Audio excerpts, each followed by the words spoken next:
Our general philosophy for multiplayer in Far Cry 2 was to try to take the most effective and interesting parts of single player and fold them into a multiplayer experience, but also to make something that was not going to be too hardcore, but sort of a little bit more broadly accessible, so that there was a fun playground for people to, have a good set of game rules to use with the editor, the in-game editing tools.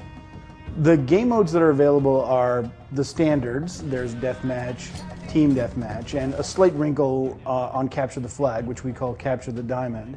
And then there's our unique game mode, which we call Uprising.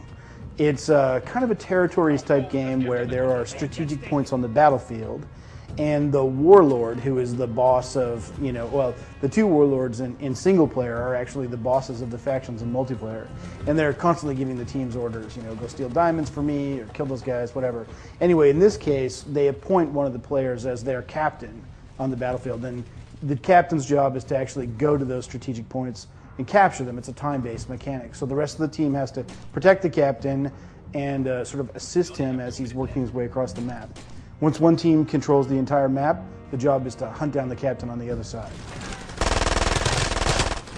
Dynamic elements are a big part of Far Cry 2, and they're definitely something that we've tried to focus on in the multiplayer for Far Cry 2.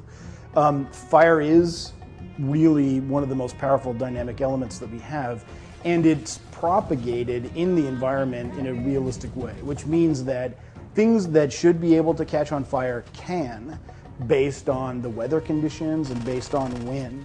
And what we've done on the multiplayer side is in the maps themselves, we've actually included fire breaks, defensive fire breaks, and lanes in the maps so that a team can, if you know what you're doing, you can use fire either defensively or to cut off lanes of flow through the map so that people are restricted to only access on one side or in the middle or however you want. There's 6 classes in Far Cry 2. The Commando, the Guerrilla, the Sharpshooter, the Saboteur, the Gunner, and the Rebel.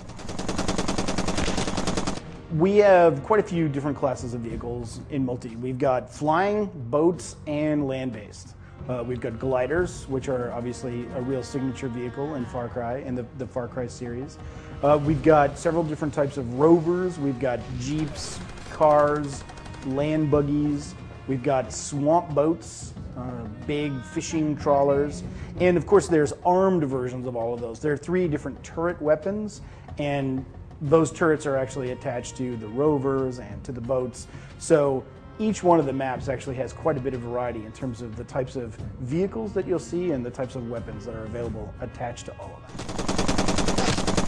The thing that we're most excited about with multiplayer in Far Cry 2 is that there's a terrific palette of games, options, and weapons that are going to seamlessly link with the editor so that the community will actually have endless variety at their fingertips when they want to play games or invent their own games or maps.